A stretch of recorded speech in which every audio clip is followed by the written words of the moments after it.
he had some comments on being the face of the NBA. Take a listen. It's a tremendous honor to know, like, if you say something, do something, it moves the needle because of the way that you play the game, the doors that are open, and the impact that you have. And I want to respect that with everything that I do and understand that there's an amazing opportunity with that, an amazing responsibility with that. I got to do it my way and be authentic to what I do and know and believe and be consistent with it. So I do respect the opportunity that comes with that. Joined now by Fox NBA analyst Slick Rick the Bucher Basel. Talk to me. Why isn't Steph the face of the NBA right now? Okay, I'm going to give you guys a few answers to this simple question of why Steph Curry isn't the face of the NBA right now. One, and I hate to enumerate things because you usually get to about 5 and you're like, damn it, why did I say 5? And I don't have anything. Number one, the face of the NBA still plays in the NBA. His name is LeBron James. Now, I can stop right now and I won the argument, but let's go deeper than that. Steph Curry, daddy's son, and I'm not taking slights. Look, because MJ is daddy's son, too. When daddy's son is at David's son, playing basketball, a lot of people were late to that party of who is Steph Curry. And then I noticed people did tune in to watch Steph Curry in the tournament, right? Remember that moment? They got eliminated. But we saw a couple of games of Steph Curry doing it, and then when everyone jumped in and say, okay, you got our full attention, damn, cut a little short. It's okay. Damn, he can shoot. Damn, little man gonna make it. Some people said he wasn't gonna make it. So all of a sudden, you got a rooting interest for you. People love you, and some people love to hate on you. Steph Curry, all right. You get to the NBA. You're dealing with injury after injury to those ankles. Okay? Remember all this in totality, add it all up, right? It takes you to your 4th year to finally score more than 20 points a game. So this whole greatest shooter of all time in potential, boy, it was a slow build. It was a late bloom. Now, he's on a team with Klay Thompson. Y'all remember these moments because I know Klay and I know his family well. There was an argument, is Steph Curry better than Klay Thompson? Why? Because Klay could shoot almost as well, but he played both ends of the court. So we're having this conversation of like, damn, is he even the best player on this team? Nah, yeah. And then finally we said, okay, silence that. Steph Curry, he shoots better than Klay. He's the best player on their team. But then he messed around and got a super team, but he reversed it. He just said, +1. I'm going to stay still. You come to me, Kevin Durant. And then there was no conversation who's the best on that team. It was Kevin Durant, 2-time Finals MVP. Steph Curry, not ever a Finals MVP. But then Durant leaves. And now you're looking like, damn, Durant left. He was the best player on that team with Steph Curry. And Durant, some would say, is not even the best player in the league. It's still LeBron. Oh, man, Steph Curry, not exactly tier 1 right now. So then you see all of a sudden Golden State goes down, and then here they come surging again. This late bloom again. Steph Curry again. But you know what? It's just too little too late in terms of the conversation of face of the NBA. Because you know how we like our stars? We like our stars shooting. We like our stars from hello. We like the king. We like the chosen one. We like them from hello. You saw that they were going to take over like Michael Jordan his rookie year. So you got to put respect on Steph Curry, and I'm not taking shots, but it's pretty simple and it's pretty easy to know why he's not the face of the NBA, on top of the fact that the face of the NBA still plays. Marcellus just gave us the biography of Steph Curry, and I appreciate that. I'm going to give it to you in a different package. That book's going to get a different cover, but I think we're coming at this the same way. Okay. It's simple.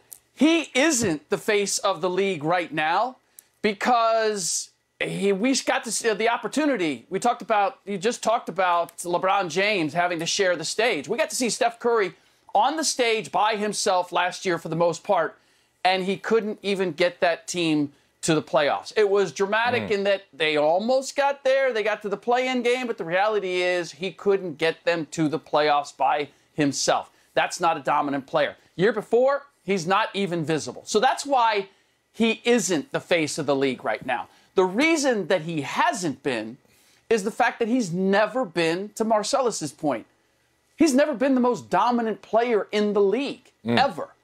He won 3 championships. He was never Finals MVP.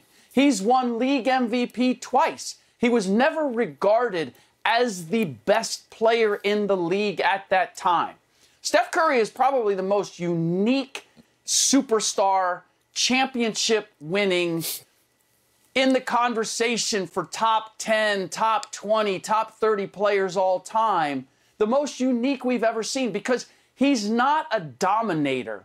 He's a unifier. There's something about what Steph Curry brings to a team in intangibles. A guy that's as great a scorer as he is, that has as much confidence as he has, as much willingness to take the big shot, and yet he will make room for a Klay Thompson. He will make room for a Kevin Durant. His eye is always on the big prize and not what he is doing individually.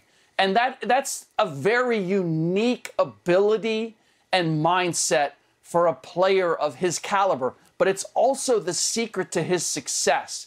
And that just doesn't translate to face of the league. We want that dominant, can stare down anyone, can get it done against anyone, seemingly by themselves. We know the reality is nobody does it by themselves.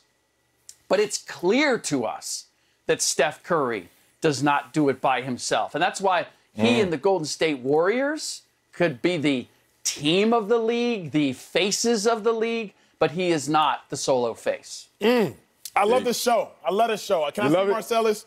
Can I see my big bro, man? I love this show because it's incredibly nuanced. Slick, you hit the nail on the head. Yeah. And I don't even need my notes anymore because you completely deviated me from there, but to a better point.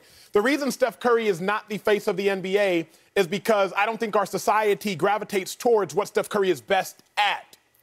Steph Curry is best at unifying. Again, in my mind, the reason Golden State won those chips with Kevin Durant is not because they were the most talented team in the NBA, albeit they obviously were. It's because Steph Curry had enough humility to say, although I might be the best shooter in NBA history, hey, Kevin Durant, I'll share the spotlight with you. And more than sharing the spotlight, I'll ride shotgun so you can drive. We have seen Kevin Durant not be able to make it work with players as equally individually talented as Steph Curry. I digress. Why is Steph Curry not the face of the NBA? Because of something Marcellus said yesterday. And I will take it more in Will Smith's words, but Marcellus alluded to it. Our society has a bias towards action, but their opposites are equally as powerful, right? Stopping is just as powerful as starting. Resting is just as powerful as training. Silence is just as powerful as talking. So while we have a bias towards LeBron James, and we should, I mean, due to 6'8", 270, and a beast, the fact of the matter is Steph can't be the face of the NBA because our society just doesn't gravitate towards what Steph Curry is actually most uniquely gifted at, which is just being the glue. Nobody ever notices the glue. You notice the artwork. You notice the craft. You don't notice what is holding the craft together. And that is actually what Steph Curry is great at. As good as Steph Curry is at his craft, he's actually even better at making sure everybody else can maintain their excellence while he maintains his. I loved your point, Slick. Just wanted to add to it. Man, Slick, let me talk to y'all. Yeah, look. Oh, no, I'm sorry. Slick, go ahead. I really don't have anything right now. No, go ahead. Go ahead, Sellers. Oh, damn it, I hate you. Okay, here we go. You know what's interesting about Steph Curry? And golly, y'all ask me questions that there's always just a slightly better option. Like we're talking about face of the NBA, it's LeBron James. That's no slight to Steph. It's just LeBron James is the face of the NBA. We have a lot of conversations between Durant and Steph in terms of who's a better player. To me, it's Durant. But it's no slight to Steph because he always puts himself in these conversations. But his relatability actually hurts him in this conversation as well. Let me tell you why. People don't understand the dynamic in terms of the boy next door, the guy next door, the man next door is not who you're going to put on your fat head in your bedroom. You're not putting that poster up in your game room. You know why?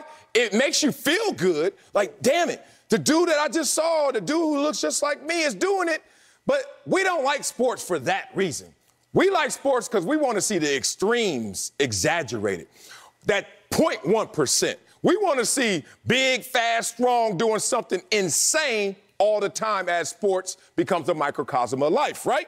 So when you look at Steph Curry, he's not going to win that conversation when you see a LeBron or Kevin Durant who was perfectly built to play the game of basketball at 7 feet, could dribble, or Giannis. You got Steph Curry. And I'm just telling you guys, that undermines his argument for these situations.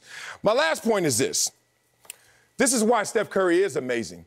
Because I was listening to some Jordan Peterson lectures and conversations, and he was talking about how in a society, the most powerful